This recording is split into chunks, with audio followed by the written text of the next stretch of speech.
Well, greetings and salutations, everybody. Welcome to the best damn movie-related show on the planet Earth. Right here, this is the John Campea Show, and I'm, of course, your host, John Campea, and it is an honor and a privilege, as it is every day, to have you guys take time out of your day to join me and the rest of the film fans here to talk about our favorite things in the world, movies and movie news and all that sorts of stuff. Got a few interesting things to talk about here today. First of all, the possibility that Ready Player One may actually be eligible for a Best Animated award at the upcoming Academy Awards. What's going on with Rick and Morty Season 4? Rumors going around that maybe it's canceled. Could Avengers, Solo, and Deadpool actually hurt each other at the box office?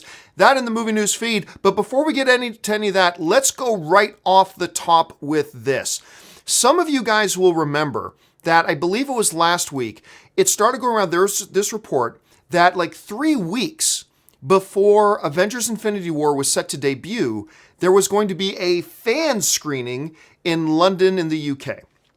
And this got a lot of people worried. Like, if they're showing a movie to a group of fans that early, are we going to get a whole ton of spoilers coming out about it? And there were some people, very understandably so, a little bit nervous about that. I talked about that on the show. Now, there are a few things about that screening. It said it may be a private event, which means it's not really a fan screening, but whatever.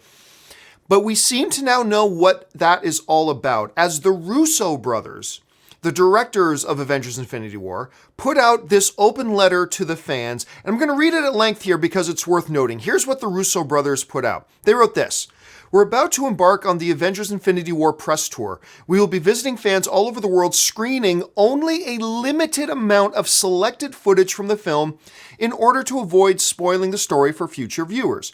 We will not screen the film in its entirety until the Los Angeles premiere," I'm going to be there, by the way, "shortly before the film's global release. Everyone involved with the film has worked incredibly hard for the past 2 years, maintaining the highest level of secrecy. Only a handful of people know the film's true plot. We're asking that when you see Infinity War in the coming months, that you maintain that same level of secrecy so that all fans can have an equal experience when they watch it for the first time.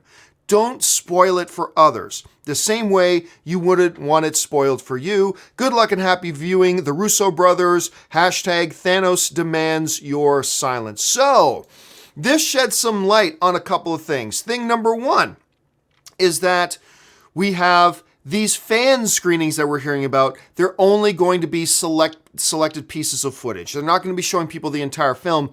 And I'm going to assume they're going to be showing them pieces of footage that probably won't give away anything significant or any major spoilers. Secondly, again, it's the Russo brothers calling for people not to spoil this film. Now, you've heard me for the last little while, and I'm going to make, you know what, I'm telling you right now, I'm going to make a separate video of this today so it can be shared around, of me making a plea to other YouTubers and film critics who do get the opportunity to see Avengers Infinity War in advance, begging them, do not do spoiler reviews of this movie until at least until it opens in North America. Best to not even release until the day after it opens in North America, because all you're doing is arming the trolls to run around and start spreading spoilers everywhere. But anyway, I'm going to put up a separate video about that a little bit later today. So for those of you who were still a little bit nervous about these reported fan screenings, apparently the Russos have just confirmed it's really only pieces of footage they're going to be showing, and probably nothing that'll give anything too significant away. So, big sigh of relief, and now we can just look forward to the movie. All right, guys. Now, before we get into the main topics today, there's a whole bunch of other things going on in the world of movie news, and if you watch the John Campea Show, I want to make sure you're caught up to date on all of it, even if we don't have time to go too in-depth into all of it. So, this is a little segment we have for you called the Movie News Feed. First up, we've known for some time now that actor Woody Harrelson is going to appear in the upcoming Sony film Venom with Tom Hardy. Now, one website is claiming to know who he's playing. The website Bleeding Cool is claiming that Harrelson will be playing Cletus Cassidy. Fans of the Spider-Man lore will be familiar with that name, as Cletus Cassidy is a serial killer who received part of the Venom alien symbiote costume, which creates a far worse and far more sadistic killer than Venom, known as Carnage. And later, when Venom reformed as a lethal protector, it gave him a far worse version of himself to fight. Look, many others have speculated before that Harrelson could be playing Carnage, but this is the first time a site actually claims to be quote-unquote confirming that it's true. Regardless, this still has to be considered nothing more than a rumor at this point, but certainly something we'll have to keep our eyes on. And hey, I'm like everybody else. When they said they were doing a Venom movie, I wanted to see Venom fight Carnage. We'll see if this actually pans out. Next up, Filmmaker Guillermo del Toro and Fox Searchlight have certainly been enjoying the fruits of their work together, not the least of which is the reigning Best Picture winning film, The Shape of Water. It's now been announced that del Toro and Fox Searchlight have reached a new deal that will continue to see them making films together for the foreseeable future. From Slash Film, Searchlight just inked a deal with the filmmaker that will enable del Toro to write, produce, and direct new films. On top of all that, a brand new, soon-to-be-named label will usher in new projects in the horror, fantasy, and sci-fi genres. The first project of this partnership will be Antlers, a story about an elementary school teacher who takes in a troubled student that harbors a mysterious family secret with deadly consequences. And anything that gives us more del Toro is a good thing. Next, as Black Panther starts to wind down its theatrical run, it continues to climb up the box office history charts. As of this recording, Black Panther has made just under $1.28 billion worldwide and just over $652 million domestically. That means that Black Panther has climbed into 10th spot on the all-time worldwide box office charts, passing the film Frozen to get into the top 10, just trailing behind Star Wars: The Last Jedi. It also means it has moved into the number 4 all-time spot on the domestic box office chart, passing Jurassic World and just trailing behind Titanic. It is also officially the highest grossing superhero film of all time that features a solo superhero. Next up, the creators and showrunners of the hit Netflix series Stranger Things are in a bit of trouble. A new lawsuit has been filed against Matt and Ross Duffer, alleging that they stole the idea from Stranger Things from a pitch that a filmmaker named Charlie Kessler gave them at a party in 2014. From The Hollywood Reporter, Kessler says that Stranger Things is based on his short film Montauk and a feature film script titled The Montauk Project, both of which are set in the New York State city of the same name, which he says is home to various urban legends and paranormal and conspiracy theories. Kessler's attorney, Michael Kernan, argues that the 2014 party pitch created an implied in fact contract. The suit comes on the heels of a big ticket renegotiating going on with the show's young cast members, each of whom is reportedly scoring a pay raise 12 times their previous salaries. I'm a huge fan of Stranger Things, even season 2 more than season 1. Let's hope that something like this doesn't get in the way of a season 3. And finally, while Ready Player One is topping the box office, it looks like the author of the book, Ernest Cline, may be getting his second book turned into a feature film. According to reports, Universal Studios has tapped Flashpoint writer Dan Mazo to adapt Cline's novel Armada into a feature film script. The novel Armada follows the story of a teen video game champion discovering that the games he's mastered were created to recruit pilots to stop an alien invasion. Now, if that sounds a little familiar, it's because it sounds exactly like the classic film The Last Starfighter. But I'll admit, I've never read that book, so maybe it's completely different, but man, it sounds exactly the same. Ready Player One is currently in theaters, and it's incredible, so make sure you go and check it out. Still, the similarity to the sounds of The Last Starfighter does not sit well with me. You know, for years when people would ask me, what film would you love to see get remade? It's always Last Starfighter. And that'll do it for today's installment of the Movie News Feed. And now you are all caught up to date with everything going on in the world of movie news. Check out those stories for a little bit more in-depth information. All right, let's dive into the main topics now. How do you send in a question or a topic to be featured here on The John Campea Show? It's real simple. You just email me anytime at john@thejohncampeashow.com. Put the word topic in the subject line. It's crazy how many of you guys forget to do that. Put the word topic in the subject line. And don't forget, guys, keep those emails to 90 words or less. Now, with that out of the way, let's get things started here. And the first official email today comes to us from Joe Singer, who writes, with Deadpool 2 Infinity War and Solo all being released so close to each other and having such similar target audiences, I think it would seem almost impossible for them not to hinder each other's success. What effect, if any, do you think this will have on the final box office results for these films? Thanks, and keep up the good work. All right, thanks a lot for the question, man. And, you know, normally, I'll say, look, there's plenty of movie audience to go around for a lot of people. Yeah, you don't want to open up one big, massive film right next to another big, massive film, especially when they're going after the same demographic. Avengers Infinity War is in the best position here. Avengers Infinity War is opening on April 27th. That means by the time the next movie comes along, the next big major one, which is Deadpool 2 on May 18th, I believe, by the time that comes along, Avengers Infinity War is going to be in its third week. I mean, and I usually say, hey, as long as you got at least 2 weeks in between, but Avengers Infinity War is going to be going into its third week. Actually, it's going to be going into its fourth week. So I think the vast majority of the money that Avengers Infinity War is going to make, it will have already made by the time Deadpool 2 opens. So when you look at these three films here that we got, that Ray has laid out here, the one that's in the best position is this one. It's Avengers Infinity War. It's got the biggest buffer between it and the next coming big movies. That's one thing. The films that could find themselves facing a little bit more of a challenge is Deadpool and Solo, a Star Wars story. Because Deadpool opens on the 18th, and the very next week, on May 25th, is Solo.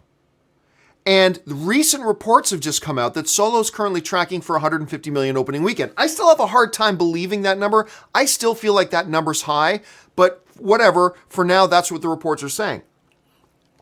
And if Solo's going to open to 150 million, again, I don't believe that, but that's what they're saying. If Solo does open to 150 million, that is going to put a massive dent into Deadpool 2's week number 2. Also, the fact that Deadpool's going into week number 2, only its second weekend, that is going to affect Solo's opening weekend numbers. So, for the most part, I think Avengers Infinity War is probably fine. I think it's probably in perfectly good shape, nothing to worry about for that. Will it have as much legs if it was like, say, I was going to say Black Lightning. If it was in the same position that, say, Black Panther was in, where nothing significant opened against it for the next 5 weeks, sure. But no movie can expect to have that kind of a margin or buffer. No film can expect that. The fact that it's got like 3 weeks all to itself makes it fine. It is the Deadpool 2 and the Solo issues that I think are going to be the ones we need to keep an eye on. These are the ones that could experience the biggest effect because of each other. Won't have anything to do with Avengers Infinity War, but mostly with each other. We'll see how that plays out. And I guarantee you, all the studios are watching this too.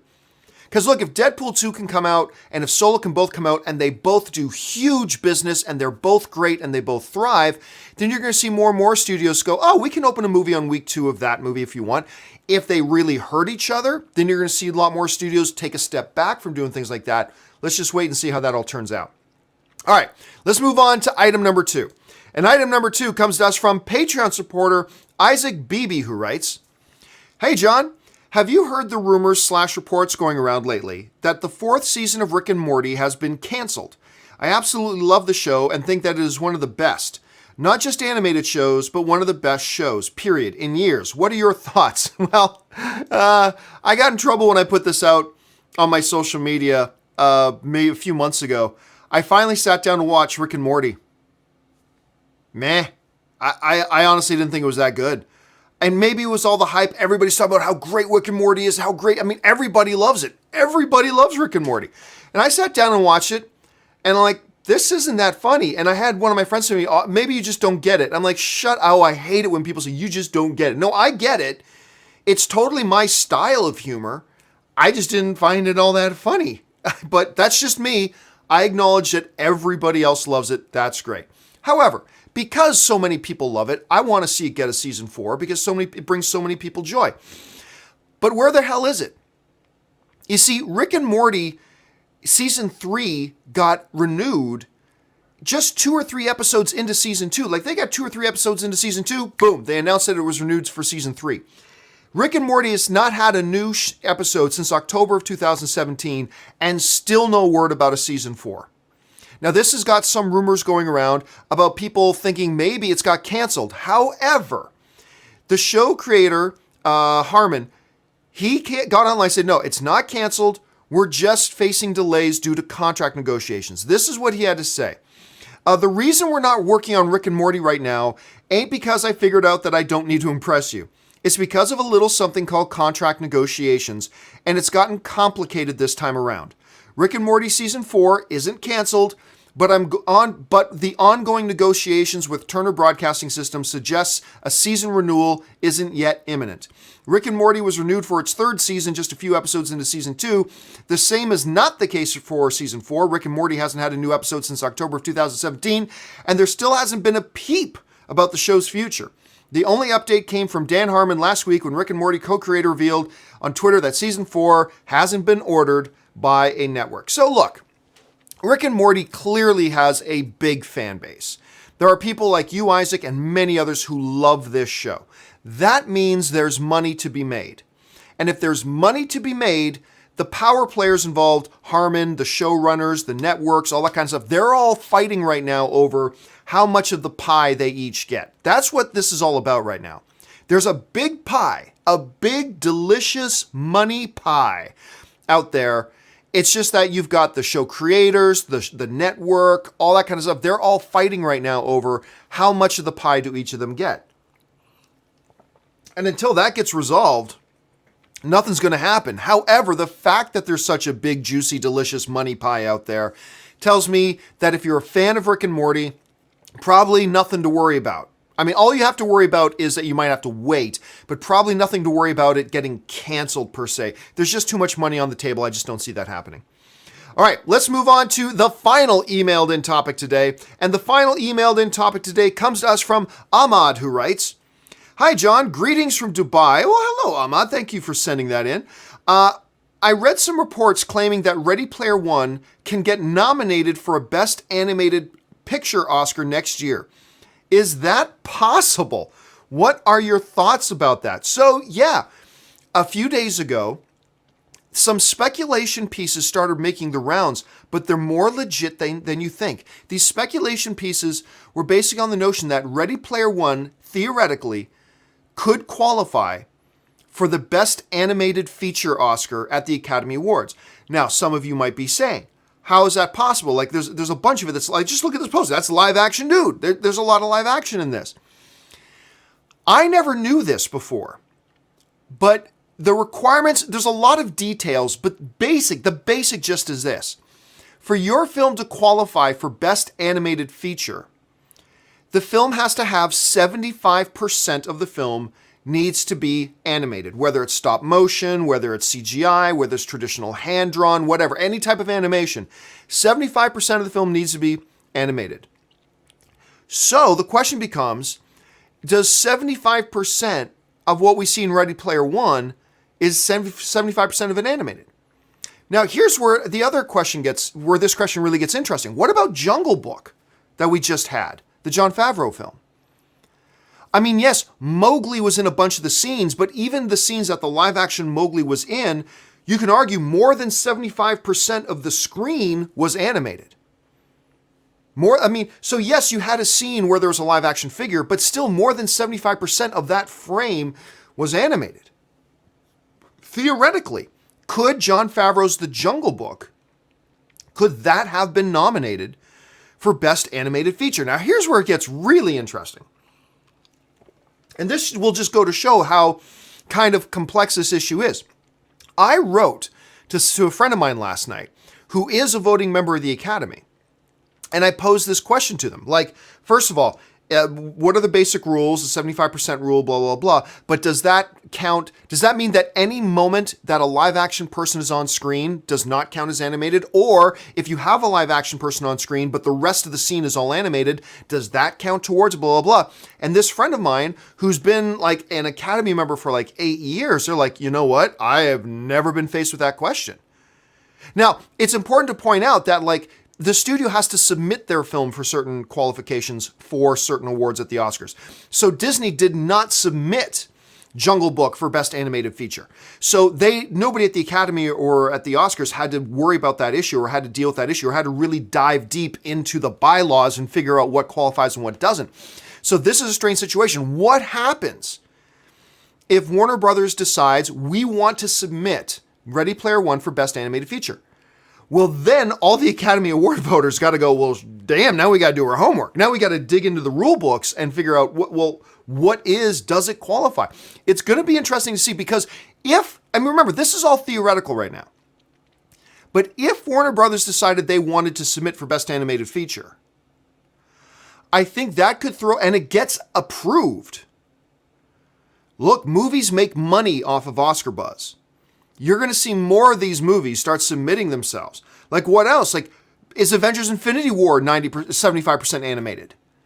I mean, what other films are 75%? Can you make an argument that 75% of the screen, when you take the totality of the movie, is animated? submitted for best anime. I mean, it's going to raise some interesting questions.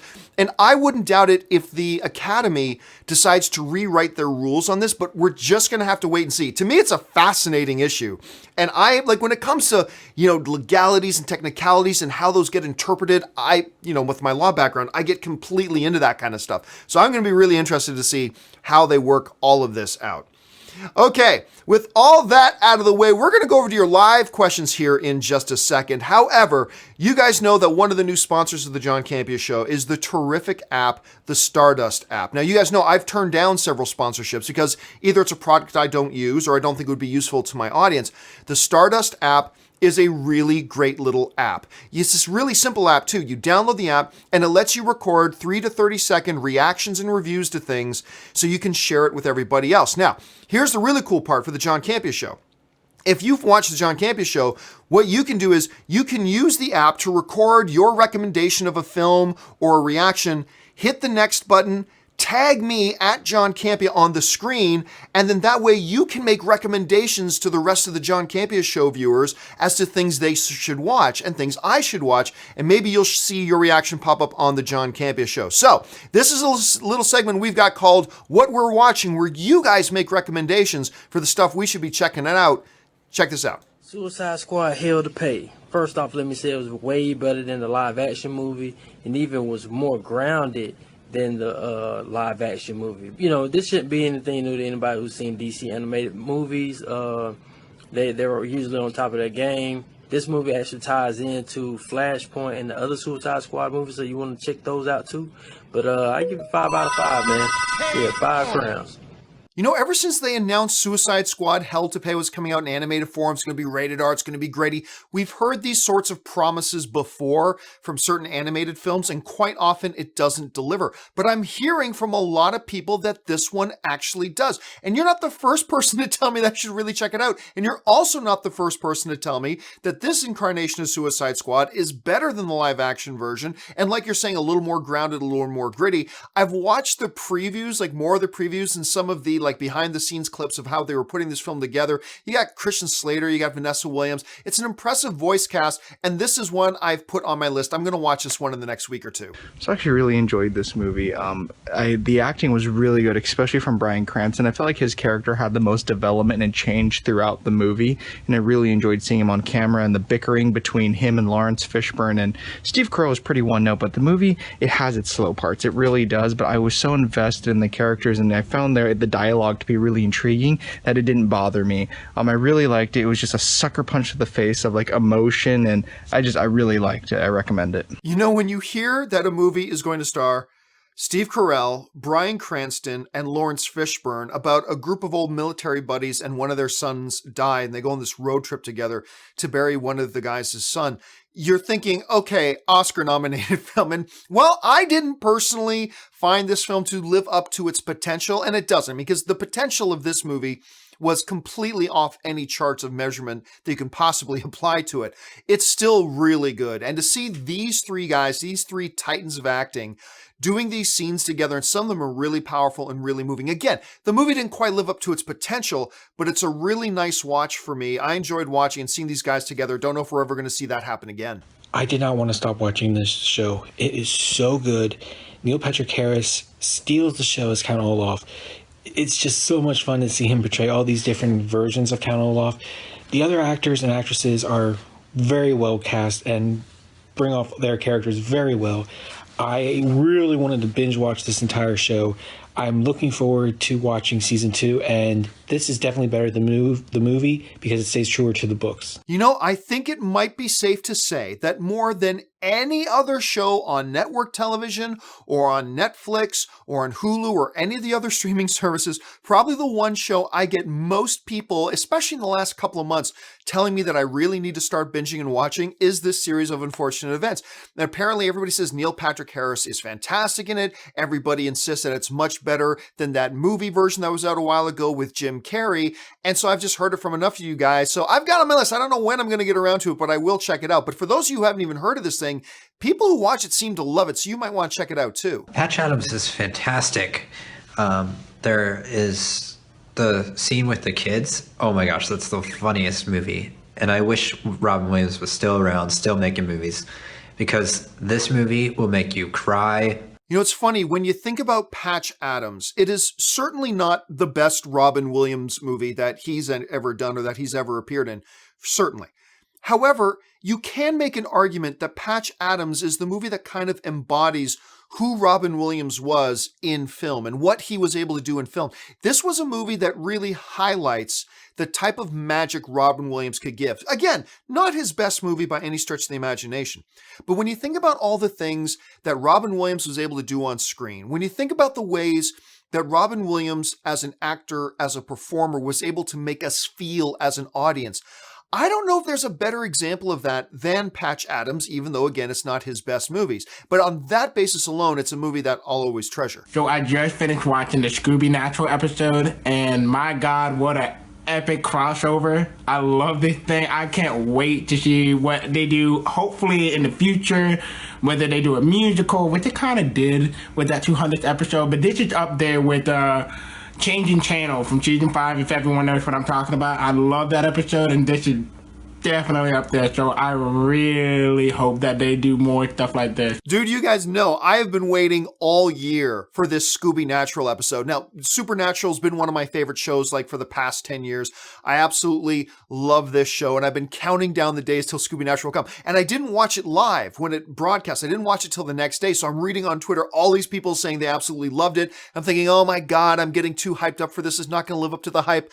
And it lived up to the hype. It was everything I wanted it to be. I'm reading all these websites now that never even talk about Supernatural. They're all running articles about what other animated shows we want to see Supernatural cross paths with. And there's very few shows that could get away with an episode like this. Supernatural is one of them. And I'm telling you, even if you never have seen a single episode of Supernatural, you can watch Scooby Natural, that episode, and totally not be far behind. You'll get up to speed with what's going on. You'll be able to appreciate it. Trust me, check out Scooby Natural.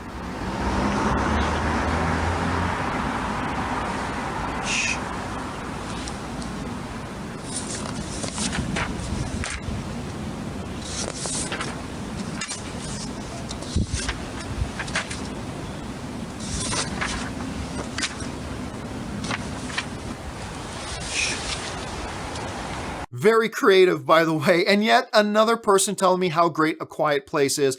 I'm finally going to go see it tonight. Tonight is the night I finally get to go see A Quiet Place. I've been dying to see it. John Krasinski directing him in it, starring in it with his wife, Emily Blunt. I mean, she's great on her own. He's great on his own together. Can't wait to see this thing.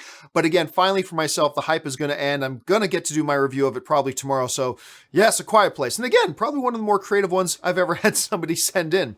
All right, guys, that will do it for this installment of What We're Watching. Keep sending in those reactions and reviews, guys, and maybe you'll see your reaction or review pop up here on the John Campea Show. Let's go back to the live show. And guys, right down in the description of this video, you will find a link to where you can go and get the Stardust app to send it in. I love getting the recommendations from you guys. I've heard from another number of you guys viewers saying, hey, I heard somebody recommend this movie or this show and I checked it out and loved it. I love this thing, so I'm really glad we're doing it. Again, check out the link below to get the Stardust app and start sending me in your reactions and your reviews and your recommendations to things. Okay, with that out of the way, we got about 10 minutes left here for some live questions. Let's go over to the live questions you guys have been sending in.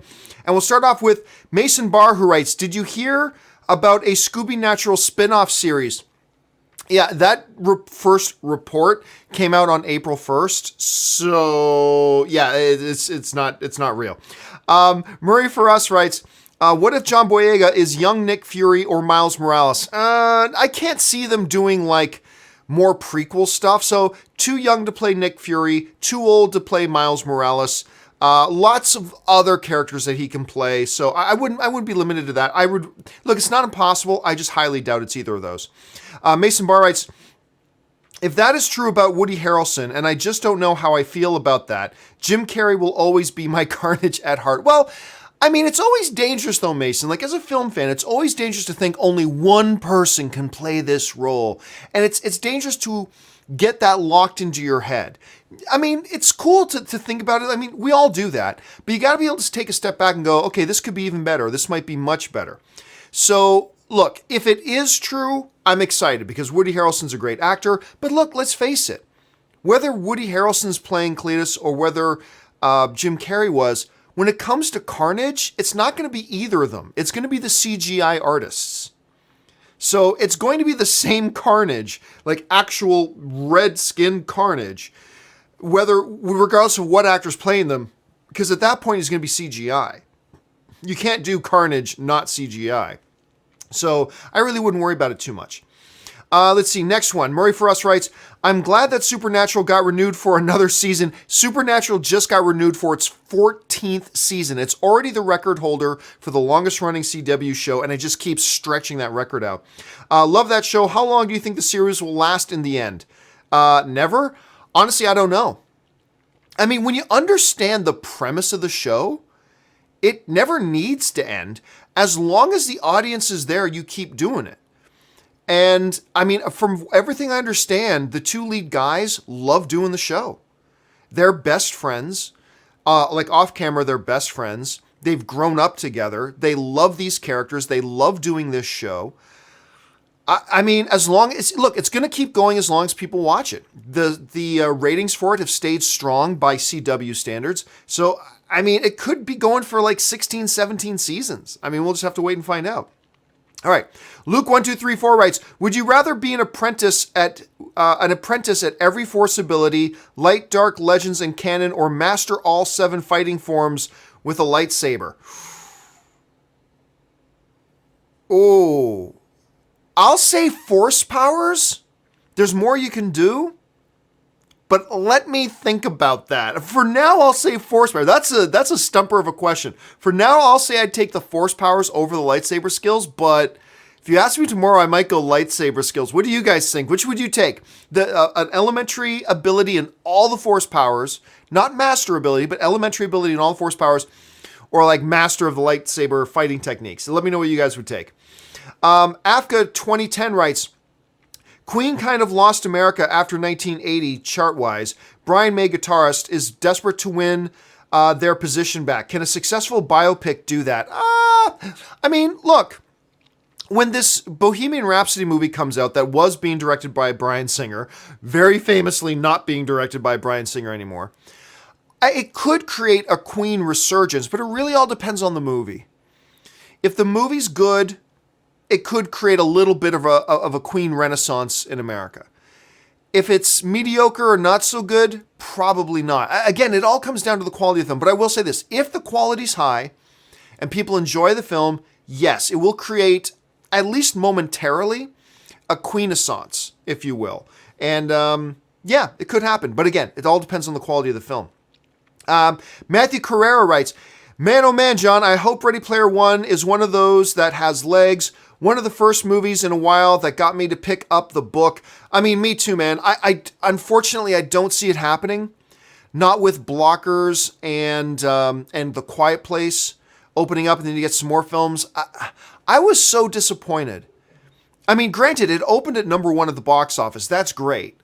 But I'll be really honest with you. I was disappointed with the box office numbers for it. This was a movie that deserved much better than a $41 million opening weekend. Much better.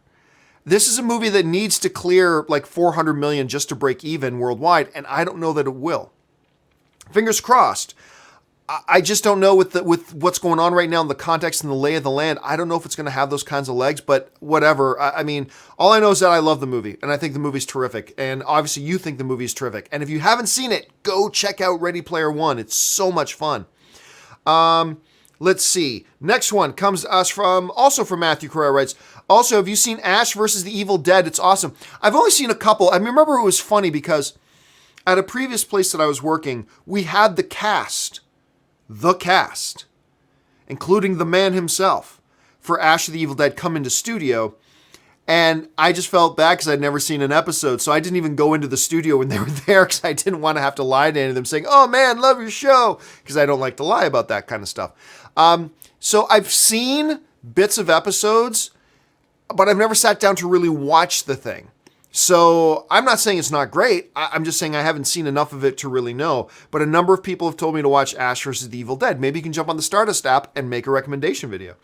Let's see. Mike Lynch writes, favorite Harry Dean Stanton role? Mine's Mine's him in Lucky, but I'm biased. Oh, I'm curious why you're biased. That's a good question. Let me open up his filmography here. He's one of these actors that everybody recognizes immediately, but you can never quite put your finger on like what his name is, where he was from. I mean, obviously when he made his big appearance in Avengers, that was really, really funny. Let's see here. Like he was never like the big thing. I mean, I forgot he was an Alien. Totally forgot about that. I mean, but that moment that he pops up in Avengers, though. Afraid to tell you, son, you've got a condition. That's such a great line. Oh, I totally forgot he was in Chuck. I forgot that he was in Big Love. See, he's just one of those guys that you forget he's in all these things. Oh, Alpha Dog. Again, not a massive role or anything like that. Of course, he played Toot Toot in Green Mile. Man, I would have to think about that. But he's another one of these guys, like kind of like Ike Barinholtz, the third main star in Blockers. He's like one of those guys whose face you recognize immediately, but not very many people know his name, unfortunately. But I mean, the most memorable thing to me, even though it was a totally small role, it was just so funny, is that scene he had in Avengers. All right, let's move on. Adam Griffin writes, can you see Star Trek Discovery winning any Emmys? I don't know. Because I love Star Trek Discovery. I think it's great. Like, just flat out great. I think it's bold. I think it's imaginative. I was crap talking on that show for a year. I thought this thing's going to be a disaster. What a joke, putting it on the CBS All Access thing. But, I mean, I could just then lie and say, yeah, I was right. It's terrible. But I got to be honest, I love it. I don't know if I can see it winning many Emmys. Because I don't know if my love for the show is as shared as it should be. But there you go. Look, a lot of hardcore Star Trek fans do not like the show. I have no idea why. I have no idea why. Because I think it's wonderful. I really do. But anyway, that's just me. Donaldo Martinez writes, has The Rock limited himself as an actor due to his size? I've only seen him do action-adventure comedy. Can he do dramas, or has he done it all? Oh, he's done dramas already. Snitch. While Faster is kind of marketed as an action film, it's really more drama than anything else. His performance in Snitch is actually really good. Not just really good for The Rock. The Rock's performance in Snitch is actually a very good performance. For any actor. By any definition, it's a very good performance. But you know what? It's where he shines. The action, adventure, comedy stuff is where he shines. And you know what? Play to your strength. Daniel Day-Lewis plays to his strengths. Nobody criticizes Daniel Day-Lewis. Why haven't you done more comedies? Why hasn't Daniel Day-Lewis done more action adventure? No, it's just, that's his strength. The dramatic is Daniel Day-Lewis's strength, so he stayed in his wheelhouse. I would have loved to have seen him do a comedy or an action adventure. Dwayne "The Rock" Johnson, his highlights are his ability to do action adventure and comedy, and that's where his main tools are. So he focuses on those main tools, and there's nothing wrong with that. Let's see. Ben Heyusa writes, John, in a recent interview for A Quiet Place, John Krasinski was asked if there was any chance he'd take a role with his wife Emily Blunt as both Mr. Fantastic and Invisible Woman. Not bad. Yeah, but again, Ben, it means nothing. Hello, actor, who your profession is acting, which means that's how you get paid and earn a living is acting. Would you like a big acting gig? Yes, I would love it. News story! Like, I've never understood that. I've never understood making stories out of that. And then some people ran with that. It's like, oh, now there are rumors that John Krasinski is going to be in Fantastic Four. No, there's not. Those are fake. Those are false. Somebody asked him, hey, would you be up for being in a Fantastic Four movie? 99 actors out of 100 would say yes. What are you going to say? No? Of course you would. And even if you didn't want to be in that movie, you'd still say yes. Because you don't want to, get on the bad side of any of the studios. So if somebody asks you, hey, would you be up for being in a movie like this? You say yes. 99 out of 100 actors would say yes. If they were, no matter who the actor was, stopped on the red carpet, if they stopped Ike Barinholtz on the red carpet blocker, say, hey, would you be interested in playing Ben Grimm in Fantastic Four? He'd say, hell yes. If you stop John Cena on the red carpet, hey, would you be interested in being in a Fantastic Four movie? Of course he'd say, yeah, I would love to be in a Fantastic Four. They're all going to say the same thing. It's not a news story. And all of a sudden, people start running with these things. I got people email me and tweeting me saying, John, did you see the reports that John Krasinski is going to be in Fantastic Four? No, he's not. Just somebody asked him, would you be interested? And like every other actor, he said yes. Now, would I be down? Would I, as an audience member, be down for that? Of course I would. I love John Krasinski. I'd be totally down for that. But it doesn't make, it's not a real thing. It's not a real thing. Ben follows up with, April is going to be a fun month for me. First off, this week I'll be heading to, I don't know what WM Access plus WN, I have no idea what that is. Then, of course, the movies coming out this month, leading to the big one, which is Infinity War. Hey, look, just for movies, it's a fun month. We got Blockers out. By the way, I put up my review for Blockers yesterday. Not as good as I was hoping it would be, but still a good time. A good time for the movies. You should check it out. And, of course, I'm going to go see A Quiet Place tonight. I still haven't seen it yet. I'm going to go see A Quiet Place tonight. And then, of course, Infinity War. A couple really nice little movies opening up this month. If you didn't catch it, I put up a separate video the other day on 9 most anticipated movies for April. Go check that out. Maybe put some more of the films on your radar. Okay, just got a couple of minutes left here, guys. Listen, if I don't get around to your live question that you sent in today, just in a couple hours from now, I'm going to have a new companion video that will have all the questions I didn't get around to yesterday and today, and I'm going to put those into one video. So if I don't get to your question today before the end of the show, don't worry, it will get answered in the companion video. All right, Parterick Conway writes, Loki die can still be like Force Ghost like Odin? Yeah, I don't think they're going to go that way. I honestly don't think they're going to go in that direction. I mean, you could, but it's a Marvel comic book movie. You could do anything. So it's possible. I just don't see them doing it.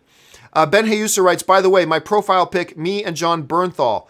The profile pic is really too small, but that's awesome if you had a chance to meet John Bernthal.